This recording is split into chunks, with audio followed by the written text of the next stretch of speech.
Congress, you got some splaining to do. According to a new report, the Democrat-led House committee that investigated Jan 6 gathered 30 million lines of phone data detailing communications between conservatives and the Trump White House without requiring a warrant. This is like a major civil liberty problem. It gets even less free to me. The phone records were revealed to the FBI, which was being led by Christopher Wray in late 2023 by former Rep. Adam Kinzinger, which was then offered to the Bureau on the eve of 2024 presidential election as evidence. Again, without a warrant. Trump was never in the loop on this stuff. The spider web gets worse, though. The FBI memo says that Kinzinger, fake Republican Brian Kinzinger, told the FBI that the phone data had been collected by then former Rhino Republican Denver Riggleman, who was later worked out with the Hunter Biden legal team on his efforts to cast doubt on the laptop that turned out to be real. So the $30 million question is, why the hell did the government obtain 30 million phone records without a warrant, and will anybody ever go to jail? Former CIA covert operations and host of the President's Daily Briefing podcast, a great podcast coming up, Michael Baker. Look, never in my wildest dreams I thought they would go 30 million. 30 million. Look, first of all, we have to clear up, is free to me a word? We have to ask that. Is free to me actually a word? I don't know. Yeah. I don't know. Okay, I would go with dropout. I would. Well, you're looking at the guy with the lowest GPA who was ever brought into the agency's operations group. So we're a dynamic team. Look at that. Yeah. Look, this is very reminiscent. Do you remember during the global war on terror? There were numerous instances where metadata was collected on targets, potential targets, and targets overseas.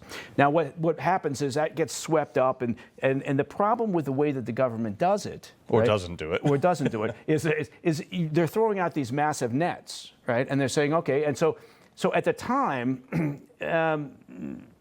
As an example, during the Bush administration, Democrats were completely up in arms, saying, "Well, how could you be sweeping up metadata on U.S. citizens who are just tangentially or in the periphery of a potential target overseas?" Right? Well, yeah, from a national security perspective, maybe you want to know that you've got a U.S. citizen over here who has some form of contact with a target overseas. That's happened to Mike Flynn. Yeah, exactly. Yeah. And so the fact that this happened doesn't surprise me.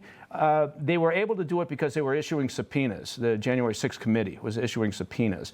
And they were doing exactly what you would expect them to do, which is, and I don't mean that in a good way, which is just cast out this massive net, collect all this data, and of course they were doing it for political reasons. Now, Kinzinger, I'm sure he was horrified during the GWAT, during the War on Terror, when incidents of collection were revealed. And he was probably horrified by that. But he wasn't horrified by this at all. He was a party to it. He was a party to it, and he viewed this as a real opportunity to try and influence the election coming up. And the whole thing stinks out loud. And so I think it's great that it's coming out. Denver Riggleman is a very interesting cat. And I'm sure that aside from Jack Smith, they're going to ask him to come up and talk about this. Ask, yes. Would you mind? And Jack Smith has already said he rarely gets public with anything, but he's already made a couple of comments saying there was nothing to see here. Well, if that's the case, come on up and talk to us about it. Well, that's the problem here. Is the J6 thing. I mean, I'll be honest. I believe.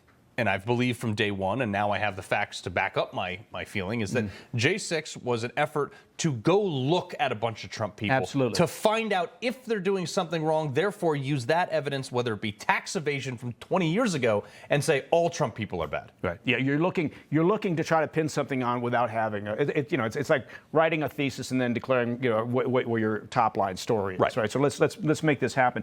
So the fact that they were out there identifying, okay, well, this person we know was at the rally because we physically saw them at the rally. Now let's see who they were talking to. Right. Now they're just collecting anybody. It could be any connection whatsoever in that person's world of contacts, and you know how many that could be over the course of a period of time. So they're just sweeping all of that up, and they're claiming that, we did this, really deep forensic analysis. Now, the metadata doesn't tell you much. It tells you time of call, general location of call, and duration of call. Right. But now on an intel perspective side, that can be very helpful if you're tracking a target and you're very focused. You know what it's like? I'm disappearing down a rabbit hole, but I'm here for the rabbit holes.